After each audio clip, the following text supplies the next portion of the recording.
देखिए, आज हम व्यंजक चूर्ण के बारे में बता रहे हैं, कैसे निर्माण होता है और इसका उपयोग क्या होता है। तो व्यंजक चूर्ण बनाने के लिए पहले क्या किया जाता है? व्यंजक चूर्ण बनाने के लिए पहले हम क्या करेंगे, जो सोडियम क्लोराइड होता है उसके जलीय विलयन को विद्युत अपघटन कराया जाता है। सोडियम क्लोराइड मतलब क्या हो जाता है? NaCl। उसके जलीय विलयन का विद्युत अपघटन कराने पर क्लोरीन गैस का निर्माण होता है। और उस क्लोरीन को हम, देखिए यहाँ क्लोरीन वही है, Cl2 जो है, इस क्लोरीन को हम अगर बुझे हुए चूना कैल्शियम हाइड्रोक्साइड के साथ क्रिया कराते हैं तो हमारा व्यंजक चूर्ण CaO Cl2 तथा जल का क्या होता है? निर्माण होता है। क्या होता है? देखिए, ये क्लोरीन को, जो गैस आपका लवण है सोडियम क्लोराइड का, उसका जलीय विलयन का जब विद्युत अपघटन कराते हैं तो विद्युत अपघटन कराने के फलस्वरूप क्लोरीन जो बनता है, उस क्लोरीन का हम उपयोग करते हैं व्यंजक चूर्ण के निर्माण में। तो उस क्लोरीन को हम क्रिया किसके साथ कराते हैं? बुझे हुए चूने के साथ।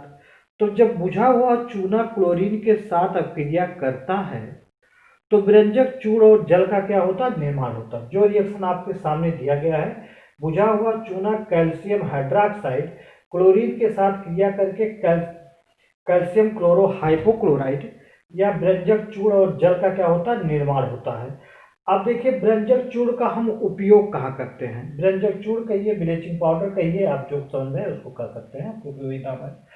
तो व्यंजक चूर्ण का उपयोग जो किया जाता है, सूती वस्त्र मतलब वस्त्र के जो सूती होते हैं, सूती वस्त्र में या लीनेन में उसको व्यंजित करने के लिए, व्यंजित माने अभ्रंजित, व्यंजित करने के लिए, और कागज फैक्ट्री में लकड़ी की जो मज्जा या लैंड्रिंग में कपड़ों को साफ करने के लिए किया जाता है, या पीने वाले पानी को जीवाणु से मुक्त करने के लिए ब्लीचिंग पाउडर का उपयोग किया जाता है।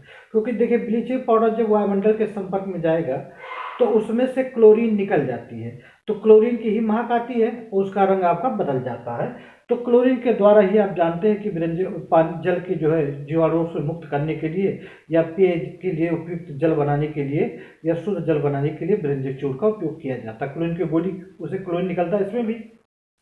अब देखिए, अगला क्या आ गया? Baking soda. क्या आ गया? Baking soda. तो बेकिंग सोडा तो उससे सब लोग परिचित होंगे, क्योंकि बाजारों में तो साधारण दुकानों पर ही बेकिंग सोडा मीठा सोडा के नाम से बिकता है। तो बेकिंग सोडा वह बनाया कैसे जाता है, इसके बारे में हम बता रहे हैं। तो बेकिंग सोडा बनाने के लिए पहले क्या करते हैं, हम लेंगे नमक। नमक यानी कि जो नमक आप खाते हैं उसका सूत्र क्या है या उसका नाम क्या है? सोडियम क्लोराइड नाम है और सूत्र है NaCl। तो नमक का जलीय विलयन लिया जाएगा। अब उसमें कार्बन डाइऑक्साइड गैस क्या की जाएगी? प्रवाहित की जाएगी। कार्बन डाइऑक्साइड गैस क्या की जाएगी? प्रवाहित की जाएगी। और प्रवाहित करने के फलस्वरूप अमोनिया के साथ क्या कराया जाएगा? क्रिया कराया जाएगा। ये लंबा प्रोसेस चलता है। अमोनिया के साथ क्रिया कराया जाएगा तो बन जाएगा नवसादर। नवसादर यानी NH4Cl, चाहे उसे लोहबान कहिए, चाहे नवसादर कहिए, या अमोनियम क्लोराइड कहिए। और नवसादर बन जाएगा अमोनियम क्लोराइड, और खाने का सोडा मीठा NaHCO3, सोडियम हाइड्रोजन कार्बोनेट या सोडियम बाइकार्बोनेट का क्या हो जाता है? निर्माण। देखिए, NaCl को जलीय विलयन लिया गया, कार्बन डाइऑक्साइड गैस अमोनिया के साथ क्रिया कराने पर नवसादर तथा सोडियम बाइकार्बोनेट का क्या हो जाता है? निर्माण हो जाता है। अब मीठा सोडा का उपयोग कहाँ किया जाता है? आप जानते हैं कि जैसे पकौड़ा बनाना हुआ, जलेबी बनाना हुआ, बेकरी उद्योग में हुआ, उसको खस्ता करने के लिए या सारंधित करने के लिए मीठा सोडा का उपयोग किया जाता है। ये तो जनरली सब लोग उपयोग करते हैं। अब ये देखिए, इसका उपयोग बहुत है, क्योंकि जैसे अम्ल आपका एसिडिटी हो जाती है तो एसिडिटी से के समय भी मीठा सोडा का उपयोग किया जाता है। तो मीठा सोडा का सूत्र क्या होता है? Sodium bicarbonate NaHCO3। अब देखिए, अगर आपको सोडियम बाइकार्बोनेट से सोडियम कार्बोनेट बनाना है तो सोडियम बाइकार्बोनेट को आप गर्म कर दीजिए। कितना? 100 डिग्री सेल्सियस। अगर सोडियम बाइकार्बोनेट को 100 डिग्री सेल्सियस गर्म करेंगे तो सोडियम कार्बोनेट का क्या हो जाएगा? निर्माण हो जाएगा। तो सोडियम कार्बोनेट का निर्माण होगा, जल बनेगा, कार्बन डाइऑक्साइड बनेगी। देखिए हमारा रिएक्शन लिखे हैं, देखिए यह संतुलित भी करना पड़ता है, 2 से गुणा किया जाएगा। तो NaHCO3 को हम उष्मा या गर्म करते हैं, सोडियम कार्बोनेट, जल तथा कार्बन डाइऑक्साइड का क्या होता है, निर्माण होता है।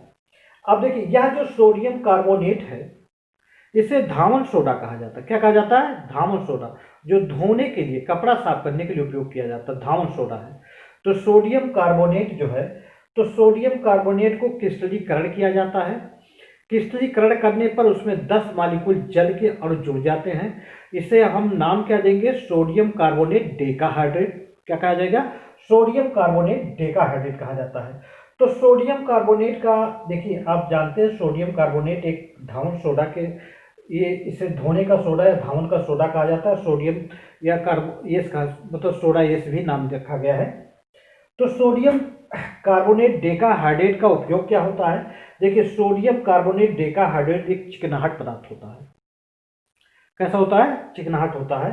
तो सोडियम कार्बोनेट का उपयोग कांच, साबुन एवं कागज उद्योग में किया जाता है। कहाँ किया जाता है, कांच, साबुन एवं कागज उद्योग में किया जाता है।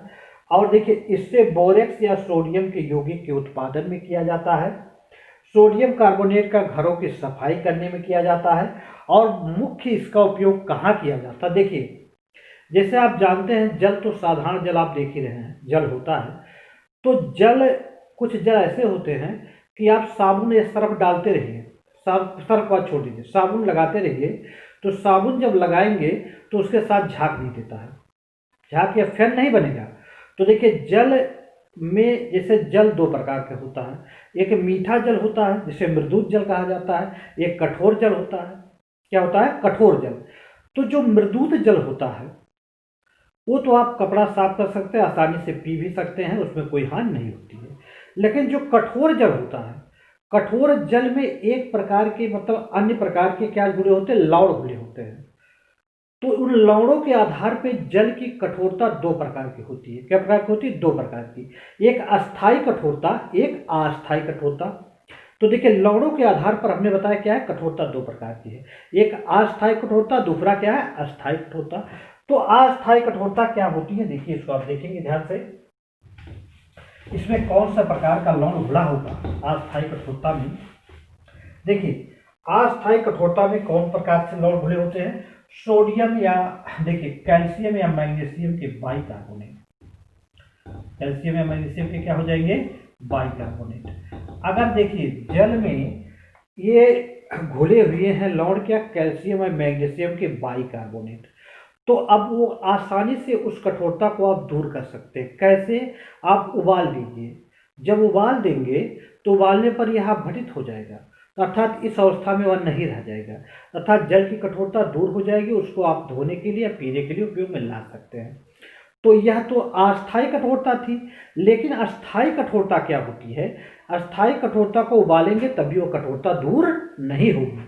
तो देखिए अस्थायी कठोरता में कौन से लवण घुले होते हैं, यहाँ हो जाएगा, देखिए कैल्शियम क्लोराइड हो जाएगा, या मैग्नीशियम क्लोराइड हो जाएगा, या कैल्शियम आपका सल्फेट हो जाएगा, या क्या हो जाएगा, मैग्नीशियम सल्फेट हो जाएगा। अगर जल में यह लवण घुला हुआ है तो उबाल के इसको दूर आप नहीं कर पाएंगे, तो इसे क्या, कौन सी कठोरता कहेंगे, अस्थायी कठोरता कहा जाएगा।